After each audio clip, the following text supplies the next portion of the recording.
Alright, let's try this again. So a little bit earlier, I sat down in front of the camera and recorded a rather lengthy diatribe on my background and basically why I turned out to be as screwed up as I did. I used this camera, which is now charging. I plugged in my lapel mic into it with an appropriate adapter and everything, and I did not get any sound. So I'm not happy about it. I have a suspicion that this camera does not support microphones that are not independently powered. So I sent a note to the camera manufacturer. So now we're back on my Google Pixel smartphone, which paradoxically takes pretty decent videos and takes in the input from the lapel mic. It is unfortunate that the previous video did not work because I talked for about 20 minutes, and in those 20 minutes I managed to offend literally everyone. That was pretty good. So I don't know if I'm going to try that again, but here are some basic notes. I grew up in the Soviet Union. I came to America when I was 15 in 1991. When I left Soviet Union, Russia, I grew up in Moscow. It was still Soviet Union for another couple of months. I came here at the end of October 1991. Then toward the tail end of 91, Soviet Union officially fell apart. But my formative years were the perestroika years in Soviet Union. Not a happy time, all in all. So the reason I'm doing this is that a guy I've talked to a lot in the sniper's hide, of all places again, asked me about my background since I've mentioned I'm Jewish and all that. So I figured I'll do this for a couple of minutes. If you guys like this, I can talk about politics and immigration and all other things more, but this is just a summary on my background. Let's see, yeah. So, Soviet Union, perestroika, formative years, not a happy time. It took my family a long time to get out of Russia. Being Jewish in Russia has certain downsides, because kind of like being Jewish in a lot of places, anything that happens is your fault, unless it's something good. But anything that happens that's bad, it is your fault, right? So Russian Jews have a fairly healthy experience with modern day anti-Semitism. And in Russia and the Soviet Union, it's so ingrained into the culture that a lot of Russians who generally don't have any particular anti-Semitic feelings sort of practice that to a certain degree, simply because they don't understand they're doing it, right? It's so commonplace there that they don't understand that what they're doing is just wrong. But it is what it is. I sort of have a fairly simple litmus test on anti-Semitism. If you are actively involved in somehow getting my throat slit, I take great offense at it. That's basically the fundamentalist Muslim world these days. If you are simply generally anti-Semitic, I pay attention, but it's of much lower concern to me. I haven't run into a whole lot of anti-Semitism in Russia, but I have some, and it has been of the non-violent type for the most part. So I am fairly comfortable with that. That doesn't bother me all that much, because you kind of have to have a reference scale for everything. One interesting thing is that, so in Russia we were ostracized for being Jewish, and then I come to America, it turns out to Americans I'm Russian and I'm ostracized for being Russian. Thankfully, with America being a pretty nice place, I'm not ostracized all that much. I'm definitely not complaining. This is a great country and a great place to be in. When we came to America, I was 15. I went to high school here. That was my first experience with American educational system. If there's anything I've learned about American educational system, at least before I go to college, and maybe in college also, is that it is really, really designed to make sure that for 12 years you learn as little as humanly possible. That was a interesting approach for me. And then you go to college and end up with a shock, right? I'll tell you the story of how my high school education went. I ended up being okay because I befriended the physics teacher in the high school where I went. His name was George Waddell. He was incredibly instrumental in helping me learn, and I am forever grateful to him.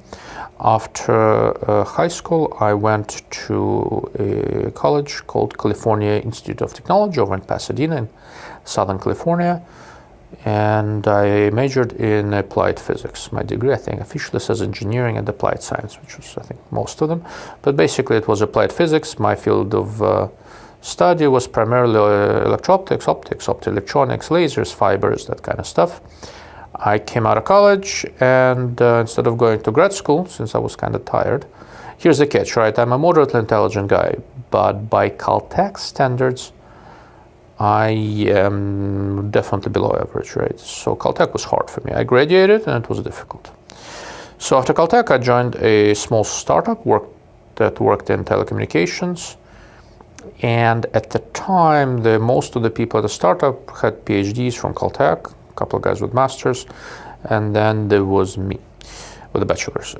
So nobody particularly wanted to do any sort of a test and measurement since it's boring, and they assigned me to do it. In many ways that defined the rest of my career. Most of my technical career, I worked somehow on the metrology, characterization, test and measurement side. I've been involved in design processes and other things, but partly because at the end of the line, it would always come to me and I would have to go and figure out how to measure what this thing does, how it performs, and stuff like that. I worked in telecom for, 3.5 years, and then that whole market collapsed. That was around 2001, 2002.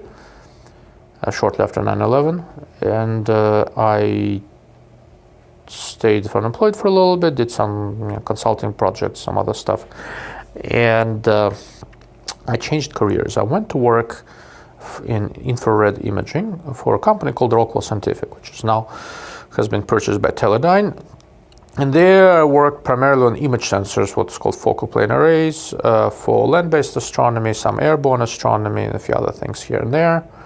After that, I went to work for Raytheon Vision Systems in Santa Barbara, where I worked on, once again, on various image sensors, some spaceborne satellite stuff, some microbolometers for night vision goggles and things like that, a few other things here and there. That was when I started going to business school.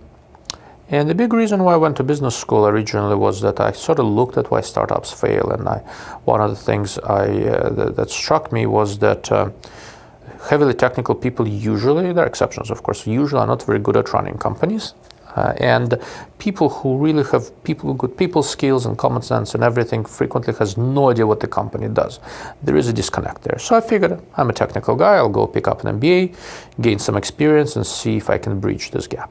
So I'm trying to bridge this gap. My current job is half technical, half business. I run a small company that makes electro-optical test equipment. But anyhow, while in business school, I left Raytheon and went to work for another image sensor startup that made image sensors and some basically modular camera systems, some other stuff, mostly image sensors for broadcast, cinema cameras, that kind of stuff, basically high-end video. And a few other things. We've dabbled with some sensors designed for fancy still cameras and a few other things here and there. I finished business school while I was there. I was with that company for about 4 years. And then I went to work for CI Systems. That's the company where I currently worked. I was with CI for 5 years. That was my first job that wasn't 100% technical, right? I did sales and marketing and business development, sorts of other things, but for sophisticated technical products. I left CI for a couple of years to do another image sensor startup operation, and I returned to CI Systems last year. So at CI Systems, I'm the managing director. The company has 3 sister companies, small one in France. The larger portion is in Israel. That's where the factory is. That's where we make most of our stuff, though not all. And there is another company here in the United States. So I run the US company. What CI Systems does is all sorts of electro-optical test equipment. If it's as a camera or a laser or a targeting system, anything like that, we make something for it. We make bore sight tools, we make missile simulators, camera testers, we make all sorts of interesting stuff. It's actually a good point. I can use one of our bore sight tools to play with my scopes. You know what? I'm going to show you something. This is probably the cheapest product that we make. This is a fully optical bore sight. We also make an electronic version of it. Here's an example. So this is, it's actually a 30 caliber rod, so I can use this for my 308. You shove this in a barrel and you look through the eyepiece, and this gives you some sort of a scale, and this objective is really aligned with the barrel. So now you can mount your rifle, shove this in the barrel, look through the scope, see what you're looking at, look through here, see what you're looking at, adjust your scope, and get everything sighted in.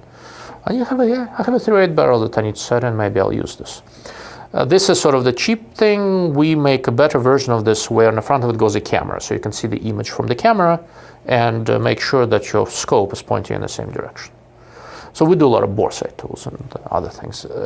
In many ways, what I do for a living and what I do for fun, while not the same, they don't diverge all that much. I'm a one-trick pony, you can say. But anyhow, so that's my educational, professional experience. One of the things that makes my job fun for me is that we do a lot of customized test systems. So I get to go work with a customer, figure out what they're doing, and come up with a proper solution. So I conceptualize the solution, and once I figure out, make sure it works. Once we get the purchase order, I throw it over to the engineers, and they get to figure out how to bring my harebrained ideas to life. So far, my stuff seems to work, so I'm happy. But anyhow, that is that. Now, before I wrap up, I don't want to make this long. I want to make a little bit of a point about politics. Having grown up in the Soviet Union, you sure developed a pretty good smell test for some of the political bullshit out there.